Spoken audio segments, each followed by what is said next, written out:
Assalamualaikum warahmatullahi wabarakatuh. Waalaikumsalam warahmatullahi wabarakatuh. Selamat datang di podcast SMK Negeri 1 Waitono. Hari ini kita kedatangan tamu yang sangat istimewa ya, Kak Putri ya. Iya nih Kak Agus, kira-kira siapa ya? Pasti teman-teman juga penasaran. Ya, kita sambut saja langsung. Beliau adalah guru plus waka kesiswaan SMK Negeri 1 Waitono, Bapak Setio Bayu Prasongko. Selamat datang Pak Bayu. Terima kasih atas undangan. Ya, gimana Pak kabarnya hari ini? Alhamdulillah sehat. Alhamdulillah. Sehat dan luar biasa. Luar biasa. Baik Pak, hari ini kami akan berbincang-bincang dengan Bapak mengenai Prokja kesiswaan. Begitu Pak kira-kira. Siap. Kak Putri, langsung pertanyaan yang pertama ya Pak ya. Oke. Langsung. Berapa periode Bapak menjabat sebagai wakil siswaan? Periode Bapak terhenti setahun dari 2016. Berarti kalau kita hitung 16, 17, 18, 19, 20, 21 berhenti, 22, 23, 24. Hampir sekitar 7 tahun. Wow, lama juga ya Pak ya? Ya. 7 tahun. Dinamika yang luar biasa 7 tahun. Oh, iya. Siap. Lanjut ke pertanyaan selanjutnya ya Pak ya. Untuk program kerja Bapak yang udah ke jalan waktu Bapak menjabat dan yang belum Pak. Oh, kalau program kerja selalu berubah ya setiap tahun. Kenapa kok selalu berubah?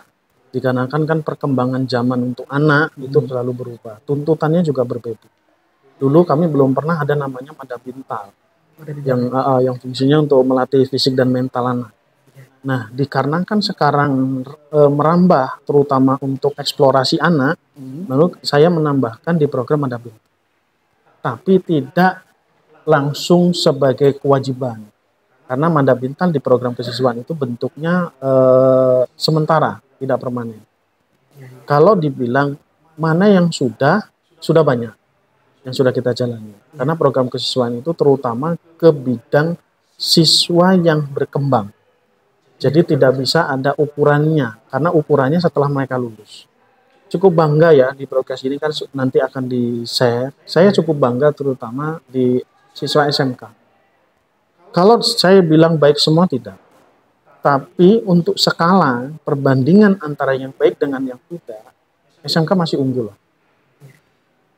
Itu buat Bapak sebagai adrenalin untuk membuat SMK itu semakin ke depannya lebih baik. Ditambah lagi yang saya bangga alumni-alumni. Ada satu siswa yang alumni yang dulu luar biasa di sini sudah terkenal nakalnya, tapi dia bisa berubah setelah jadi alumni. Dia merasa bahwa Pak saya dulu pernah salah. Maka dari itu dia menghormati itu guru-gurunya.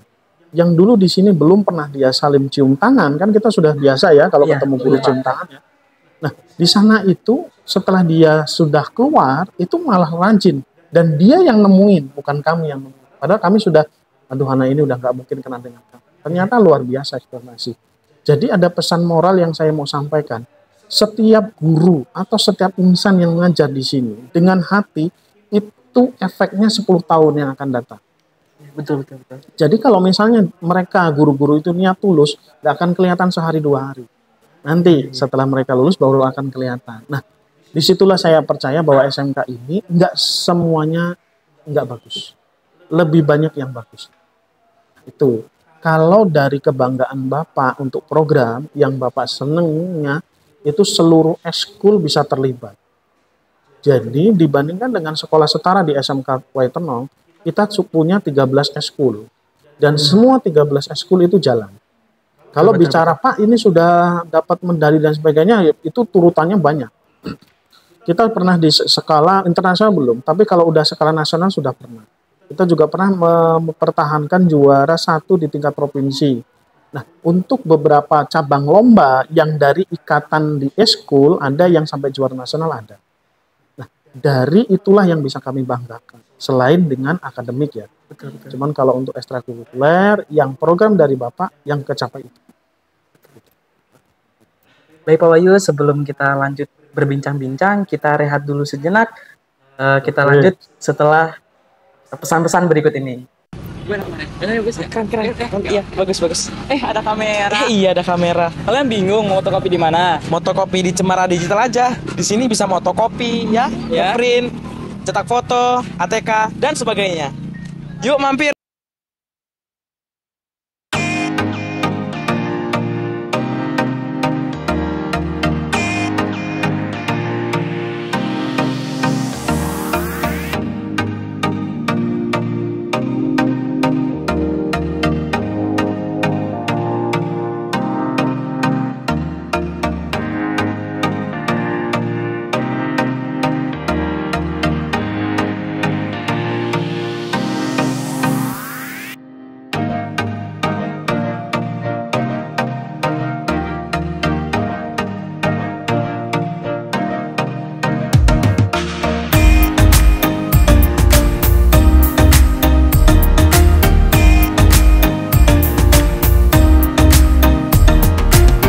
Balik lagi di podcast SMK Negeri 1 Waitono. Oh iya Pak, tadi saya dan kawan saya ingin bertanya Pak, sejarah Bapak masuk ke SMK Negeri 1 Waitono gimana Pak ceritanya? Kalau sejarah panjang ya. Iya Pak. Tapi nggak apa-apa kan, namanya podcast ya. Jadi saya sampaikan. Sebenarnya kalau saya sejarah itu dimulai diangkat tahun 2011. 2011. Kalian posisi SD apa SMP? 2011. Kayaknya belum sekolah. Belum sekolah? Udah dong. SD-nya Pak. SD mungkin SD ya. Saya 2011 masuk ke Lampung Barat itu sebatang kara karena saya nggak punya saudara di sini. Penempatan pertama kali saya di SMP 3 Sumberjaya. SMP 3 Waitenong, Tegajul. Oh, Tegajul. Nah, di sana saya dapat sekitar 2 tahun. Setahun pertama Bapak di sana diangkat sebagai wakakurikulum dan bendahara karena jumlah pegawai negerinya di sana belum banyak. Jumlah siswanya 27 di tahun pertamanya Bapak. Di situ sebelum masuk ke situ karena posisinya adalah sekolah baru, Bapak dititipkan di SMP 2 Waitenong. Wah, itu alumni habis Pak kebetulan. Nah, di sana Bapak dapat 3 bulan sebelum PPDB dimulai. Selama 3 bulan di situ Bapak belajarlah bagaimana sih Lampung Barat ini. Di sini sukunya apa aja sih? Ya betul, Namanya betul. Bapak juga belum pernah masuk ke Lampung Barat, kepikirannya, waduh nanti gimana kan? Iya benar Pak. Dasar juga nggak ada saudara. Di SMP 2 Bapak dititipkan selama 3 bulan. Setelah PPDB Bapak pindah ke SMP 3 sesuai dengan SK Bapak. Dapatlah 2 tahun di sana, yaitu tadi sebagai wakakurikulum plus bendahara, ditambah sebagai penjaga sekolah di sana. Namanya sekolah merintis ya, jadi satu orang harus multi talenta. Setelah itu dapat 2 tahun Bapak nikah. Dapat nikah dengan guru yang dari SMP 3 Sumberjaya. Karena lokasinya jauh, ya kan naik turun gunung ya, memang nggak memungkinkan Bapak pindah ke SMP 3 Sumberjaya. Dapatlah 2 tahun di sana. Di sana sebagai wakil sarana prasarana sama bendahara juga. Nah, setelah itu masuklah kurikulum baru yang tidak ada mata pelajaran TIK karena Bapak basisnya kan guru komputer TIK. Bapak pindahlah daftar ke SMK 1 Waitenong di tahun 2014. Ya, di tahun 2014 ini Bapak itu baru seminggu dikasih tahu sama dulu kepala sekolahnya Pak Eko. Langsung tanpa pemberitahuan, tahu-tahu muncul di SK bahwa Bapak itu harus jadi pembina OSIS plus wali kelas di tahun itu. Saya sampaikan saya masih belajar Pak, bla bla bla bla, tapi tetap dipercaya dan saya juga punya prinsip kalau saya jawab iya, berarti resiko ke depan saya harus ambil. Apapun itu. Nah, itu untuk prinsip itu yang dipegang. Setelah itu selesai di tahun 2014 saya masuk, saya cuma dapat setahun di pembina OSIS. Masuk di tahun 2015. 2015 saya dipasrahkan untuk kepala lab komputer. 2015 dapatlah setahun. 2015 dapat setahun, pergantianlah waka. Nah, saya masuk di tahun 2016 yang tadi saya sebutkan. 2016 sampai sekarang, yang cuman saya jeda tahun 2022. Nggak tahu nanti ke depannya. Ke depannya sih saya harap jangan saya terus. Harapan ya, dikarenakan sekolah itu akan baik jika ditanganin nggak cuma satu orang dan itu aja. Betul. Pasti akan berbeda. Betul, Pak. Masalah nanti capaian Pak, Bapak udah bagus di sini, tapi nanti pasti akan menggantikan ada yang lebih bagus dari Bapak. Betul. Itu kira-kira sejarah jadi masuk ke sini ya. Oke, siap. Ini Pak, kita lanjut lagi ya Pak ya. Boleh? Pertanyaan selanjutnya, tantangan apa Pak yang Bapak hadapi menjadi waka kesiswaan? Karena namanya juga waka kesiswaan ya. Iya Pak. Ini ada filosofi. Di struktur apapun sekolah, waka yang berdampingan itu cuma dua di sebelah kanan, yaitu waka kurikulum dan waka kesiswaan. Baru sebelah kirinya itu adalah waka humas dan waka sarana. Kenapa ada filosofi di kanan itu berdampingan kesiswaan dengan kurikulum? Dikarenakan kalau ada kegiatan kurikulum, ada kegiatan kesiswaan, dua yang di sebelah kiri di struktur itu pasti ngikut. Waka humas dengan waka sarpras. Contoh, PPDB. Itu waka kurikulum bisa masuk, terus waka sarpras masuk, humas masuk. Tapi kalau kegiatan sarpras, itu kami di sebelah kanan kurikulum dengan kesiswaan nggak akan bisa masuk. Nah, berarti filosofi sebelah kanan itu adalah penentu. Karena hasil dari sekolah itu adalah outputnya siswa. Output siswa itu yang punya untuk membentuk itu ya dua, di kurikulum dan kesiswaan. Nah, itu filosofi. Sekarang masuk ke tantangannya. Karena Bapak di kesiswaan dan cetakan outputnya itu siswanya harus punya progres yang bagus, tantangannya adalah komunitas di siswanya. Komunitasnya, iya Pak. Karena tidak akan bisa bagus siswa itu kalau komunitasnya tidak baik. Itu yang perlu. Karena kita itu akan terbentuk lewat komunitas kita. Makin ke depan, apalagi makin meleknya teknologi ya, semakin akan Bapak bilang bahasanya eksplornya terlalu tinggi. Betul. Untuk membentuk karakter bahwa mereka itu layak untuk dilihat, tapi tidak punya kualitas. Dicontohkan seperti apa kalau Bapak bisa bilang seperti itu? Mereka senang untuk menampilkan sesuatu di TikTok, di Instagram. Tapi kalau secara online sama secara offline, mereka untuk menunjukkan nih, kamu misalnya punya ide apa silahkan diskusi. Itu nggak ada. Disitulah. Jadi penurunan mentalitas itu nyata. Sangat-sangat nyata. Itu tantangan terberat. Jadi kalau bisa seorang siswa itu dia mampu kuat di online, harus mampu juga kuat di offline. Diskusi. Karena Bapak dulu di SMA itu diskusi itu sering. Betul. Melatih apa? Melatih public speaking. Yang kedua, melatih mentalitas kita. Yang ketiga, melatih kecerdasan. Kok bisa kecerdasan? Karena kata-kata yang kita pakai itu akan mengakibatkan orang yang di hadapan kita terhipnotis. Disitulah beratnya. Berpengaruh jadi berpengaruh. Apa ya? Jadi sekarang saya lihat tantangan terberatnya adalah membuat siswa itu aktif di online dan aktif di offline. Nah, itu tantangannya. Karena juga siswa-siswa sekarang tergiur dengan media sosial ya Pak ya, jadi lumayan susah. Instan, mereka instan. Kebanyakan sih seperti itu. Oke, siap.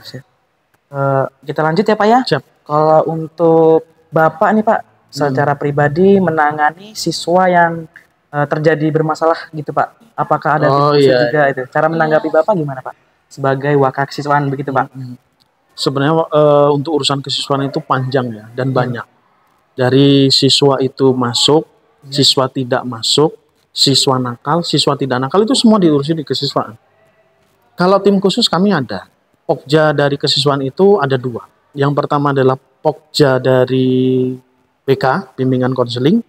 Yang kedua adalah Pokjanya ekstrakurikuler. Jadi kalau BK itu untuk mentalitas anak sama psikologi, sedangkan bakat itu dimasukkan di ekstrakurikuler. Nah, untuk penanganan misalnya contoh siswa yang bermasalah, misalnya contoh tawuran ya atau kenakalan remaja, kita itu ada namanya jalinan stakeholder. Stakeholder. Pernah nggak dengan kata-kata stakeholder? Belum sih Pak, kayaknya baru ini. Mainnya kurang jauh. Nah, inilah karena tadi Bapak sampaikan, kalau misalnya orang harusnya jago di online, harusnya di offline jago. Karena kata-kata stakeholder itu ajarnya di online. Stakeholder itu adalah mitra yang berhubungan dengan pihak. Contoh, kalau dengan kita itu polisi, Oh, gitu ya. TNI, terus lembaga masyarakat yang dia pemerhati pendidikan. Nah, mitra kita itu stakeholdernya. Jadi contoh misalnya siswa yang tawuran, mereka selalu ada kontak dari pihak sekolah. Atau kami misalnya ada menemukan masalah dari anak atau tawuran atau berantem dan sebagainya, kami langsung kontak. Nah, pihak yang berwenang untuk menangani kekerasan di luar sekolah itu ya tadi, kalau nggak TNI, ya polisi. Itu. Tindakan mereka preventif, ya. Tahu nggak kata-kata preventif? Belum tahu juga. Preventif itu adalah tindakan mencegah. Mencegah. Ya, tindakan mencegah supaya tidak terjadi yang lebih luas. Nah, yang punya itu hanya dua tadi, institusi tadi. Dia tidak bisa menghukum kecuali dia yang berakibat ada undang-undang pidananya. Gitu. Seperti itu. Untuk tangan ya. Nah, tadi sempat saya singgung yang buat ekstrakurikuler Pak. Kan di SMK ini cukup banyak ya Pak Iya, ya? iya. Ya betul-betul. Jadi apa sih Pak sasaran yang Bapak tuju di ekstrakurikuler ini Pak? Sasaran sebenarnya ya namanya harapan ya. Iya, Pak. Bapak menginginkan anak-anak itu semua masuk di ekstrakurikuler. Kenapa Bapak bisa bilang gitu? Bapak juga dulu seperti itu. Bapak ekstrakurikuler di OSIS juga. Di OSIS itu banyak yang Bapak bisa dapat. Bisa dapatnya apa? Public speaking, Ya, kita betul, ngadepin dengan orang. betul. Dan terus orang OSIS itu adalah salah satu jembatan bahwa kita itu diakui bahwa anggota dewannya sekolah. Bapak bilang seperti itu. Walaupun tidak secara literal atau ada SK-nya ya. Tapi anggota dewan sekolah itu termasuk salah satunya dari OSIS. Nah, dengan sasaran yang Bapak menginginkan, setiap anak itu punya mentalitas bahwa dia itu bisa mengubah pikiran dia untuk merubah pikiran orang lain yang baik ranahnya. Ya, betul. Gitu. Terus yang kedua, bakat yang ada di dalam diri dia tidak dieksporkan ke yang lain. Misal contoh, mereka anak itu punya yang luar biasa aktif. Sayang kalau tidak dimasukkan di ekstrakurikuler. Maka itu milihlah bisa pencak silat Ya, yang betul, emang betul. mengekspor tinggi. Itu malah bisa jadi juara di sana. Emosional yang tinggi diajarkan tarung di taekwondo. Ya, betul, betul. Misalnya dia punya skill juggling bisa masuk ke futsal, voli dan sebagainya. Yang bentuknya fisik. Dia bisa menciptakan karya, bisa masuk ke broadcast. Ya, betul, betul. Mereka suka ke gunung, bisa masuk ke Sispala. Mereka suka organisasi, bisa masuk di OSIS, di Pramuka, Ya, betul. ya. Di ekstrakurikuler satunya lagi yang Paskibraka itu juga organisasi. Kenapa bisa bilang seperti itu? Karena ranahnya itu ada struktur dari atas sampai bawah. Iya. Nah, terus kalau misalnya saya suka kesehatan bisa masuk di PMR. Banyak kok. Di SMK ini dibuka 13. Kalau kamu lihat di sekolah yang lain, khususnya Kecamatan Wetan, nggak ada yang sampai seperti itu. Harapannya, sasarannya itu. Mengekspor anak-anak ini ada wadahnya. Tapi ya tadi kembali ke anak. Kalau anaknya lebih suka membantu orang tua, ya itu diperbolehkan. Iya, betul. Karena ada yang orang tua protes ke bapak, Pak, anak saya itu sekolah dari Senin sampai Jumat. Sedangkan Sabtu Minggu untuk bantu orang tua. Kalau ikut ekskul kapan bantu orang tua? Ya itu diperbolehkan. Iya, Pak.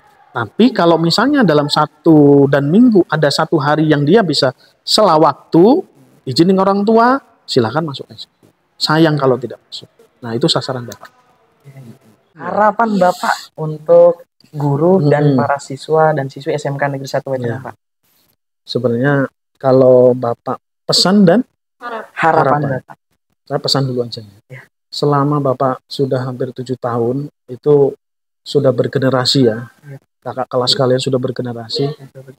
Pesan Bapak ya tetap jadi siswa yang baik. Karena membentuk karakter di SMK ini kami cuman hanya kulitnya saja. Yang dalamnya itu tetap di diri kalian. Yang menentukan nasib ada di diri kalian. Ya otomatis ada campur tangan Tuhan, ya pastilah. Cuman dari sekolah ini kan cuman hanya wadah sama sarana membentuk ya. Yang diharapkan tadi menjadi siswa yang lebih baik di sini. Terus kalaupun memang tidak sesuai dengan pekerjaan, jangan minder. Misalnya contoh, saya di TKJ, saya harusnya di TKJ, ini nggak harus juga kayak gitu. Bapak contoh, Bapak dulu nggak senang jadi guru. Nggak suka jadi guru. Tapi karena ada tantangan. Apa tantangannya? Saya mengajar siswa dan siswa itu sangat bangga dengan ajaran saya. Dia bangga menunjukkan ke orang tuanya bahwa dia bisa. Disitulah nilai plus. Pertahankan satu tujuan itu, kamu akan merubah tujuan yang lain. Gitu. Iya. Karena ada filosofi, kalau misalnya kamu memperhatikan satu air aja, kamu keliling kemanapun, diusahakan air itu nggak jatuh, kamu nggak akan memperhatikan yang lain. Maksudnya kalau dikorelasikan, kalau kamu fokus sama tujuan hidup kamu pegang, walaupun kecil, tapi kalau kamu pegang, itu bisa jadi besar. Misalnya cita-cita saya mau jadi TNI, walaupun kamu gagal berapa kali, tapi tujuan cita-cita itu kamu pasti ada jalan. Betul. Nah, itu yang kamu harus pegang berdua ya, untuk yang teman. Itu pesannya. Terus harapan. Harapan Bapak yang pertama sebagai muslim otomatis ya, Bapak selalu menyampaikan, kita sebagai makhluk ini sudah tahu, nggak ada masa depan yang pasti selain kematian. Pasti ya, apalagi kita sesama muslim, ini kan muslim semua. Iya, Pak. Nah, kalau sudah pegang itu, berarti kita harus ada modal. Toh, kita sudah mati-matian mengejar dunia untuk cita-cita kita, tapi kita tahu ujungnya mati. Nah, berarti apa yang harus dipersiapkan? Persiapkan untuk matinya. Ya. Terus, ke depannya, kunci utama, Pak, saya belum baik dan sebagainya, abaikan itu. Tapi yang penting, kunci hubungan kita sama pencipta kita cuma sholat. Ya itu yang kamu kunci. Karena dengan sholat itu yang akan merubah kita. Kalau kamu masalah masih buruk dan sebagainya, tinggalin. Tapi tetap sholat. Dengan sholat itu yang akan merubah kamu. Itu harapan Bapak ya. Itu secara pribadi. Nah, kalau secara kesiswaan, harapan Bapak tadi yang sudah Bapak sempat soplek, menginginkan si sekolah ini jangan dari Bapak semua. Harus ada campur tangan yang dari bawah nih, yang masih muda-muda nih ya. Siapa tahu kalian juga akan masuk ke sini, kita juga tidak tahu. Karena teman-teman yang di sini juga ada yang lulusan dia masuk langsung bisa. Harapannya itu. Pegang tujuan kalian walaupun kecil supaya bisa menghidupkan yang besar. Itu aja Bapak. Baik Pak, terima kasih udah Sama-sama. mau berbincang-bincang dengan kami di podcast SMK Negeri 1 Wetenang. Oke teman-teman, jangan lupa tonton lebih lanjut video-video podcast selanjutnya. Wassalamualaikum warahmatullahi wabarakatuh. Waalaikumsalam warahmatullahi wabarakatuh.